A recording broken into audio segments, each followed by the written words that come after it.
شیخ محترم، ہم بات کرتے ہیں سب سے پہلے اپنے سوال کے حوالے سے. تو آج کا ہمارا سب سے پہلا سوال یہ ہے کہ ہمارا عقیدہ درست ہونا کیوں ضروری ہے؟ یعنی کئی لوگ جو ہیں ہمارے معاشرے میں یہ سمجھتے ہیں کہ فلٹر پلانٹ لگا دینا ہے، ایمبولینس سروس چلا دینا، یا لوگوں کے لیے کھانا کھلانے کے لیے کوئی دسترخوان لگا دینا یہ کافی ہے، اور باقی مذہب انسانیت ہی ہے اور تمام لوگ جو ہیں وہ برابر ہیں. تو اس بارے میں شریعت کیا کہتی ہے؟ الحمد للہ والصلاۃ والسلام علی رسول اللہ وبعد. سب سے پہلے آپ کا شکریہ کہ آپ نے مدعو کیا بارک اللہ فیک. اور کچھ سوالات سامنے رکھے جن کے جواب دینے کی سعادت انشاءاللہ حاصل ہوگی. اللہ تعالیٰ آپ کو جزائے خیر دے بارک اللہ فیک. اور اللہ ان جہود کو بابرکت بنائے اور ان کا نفع عام فرما دے. آمین. دیکھیں، عقیدہ عقدہ سے ہے، اور عقدہ کا معنی گرہ، اور یہ گرہ اسی لیے ہے، یہ عقیدہ انتہائی ٹھوس، مضبوط، ایک مضبوط گرہ کی طرح ہونا چاہیے. جیسے عقدۃ النکاح ہے، نکاح کی گرہ.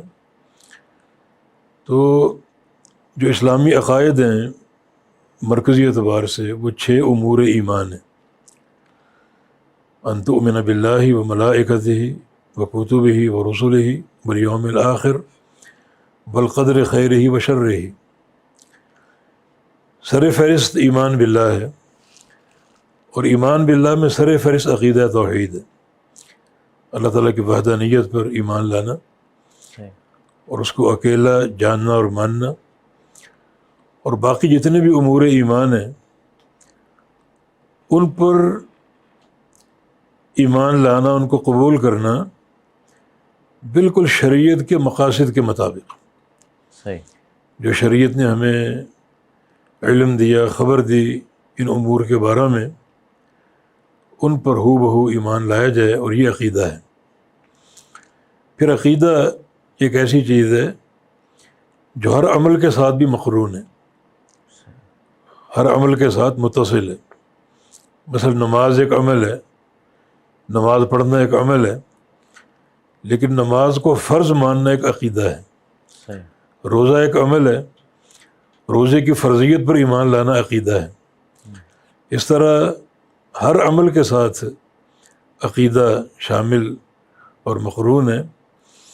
اور جو آپ کا سوال ہے کہ عقیدہ ضروری کیوں ہے، اس لیے کہ عمل کی جو صحت کی بنیاد ہے وہ عقیدہ ہے.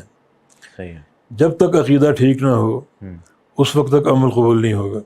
اللہ تعالیٰ کا فرمان ہے وَمَن يَكْفُرْ بِالْإِيمَانِ فَقَدْ حَبِطَ عَمَلُهُ، کہ جو شخص امور ایمان میں سے کسی امر کو نہیں مانتا یا کفر کرتا ہے یا ان کا انکار کرتا ہے، یہ عقیدے کا انکار ہے، تو اس کے تمام اعمال برباد ہیں. اللہ کوئی اس کا عمل قابل قبول نہیں. تو عقیدہ تو ایک اساس ہے. باقی جو نیکیاں جن کی طرف آپ نے اشارہ کیا، کوئی کنواں کھدوا دیا یا کوئی رفاع عامہ کا کام کر دیا یا غریبوں کو کھانا کھلا دیا، یہ سارے امور خیر ہیں، مگر عند اللہ ان کی قبولیت عقیدے کی اساس پر. ورنہ حاتم طائی ایک سخی انسان تھا بہت بڑا، اور نبی علیہ السلام سے پوچھا گیا کہ حاتم طائی کو اس کی سخاوت کا اجر ملے گا؟ فرمایا کہ نہیں، کیونکہ اس نے عقیدہ قبول نہیں کیا، وہ توحید پر ایمان نہیں لایا. تو ایمان بالتوحید اور عقیدے کی اصلاح یہ عمل کی قبولیت کے لیے ضروری ہے. اگر آپ کے عقیدے میں دراڑ ہے، چاہے وہ ایک ذرے کے برابر کیوں نہ ہو، اس پر احادیث شاہد ہیں، تو وہ انسان بالکل برباد ہے اور کوئی اس کا عمل قابل قبول نہیں ہے.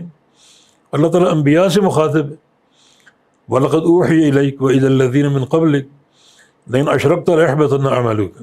اللہ کہ آپ کی طرف وحی کی جا رہی ہے، اور آپ سے قبل ہر نبی کو بتا چکے ہیں کہ اے گروہ انبیاء، اگر تم نے شرک کر لیا تو تمہارے بھی سارے اعمال برباد کر دوں گا. اللہ.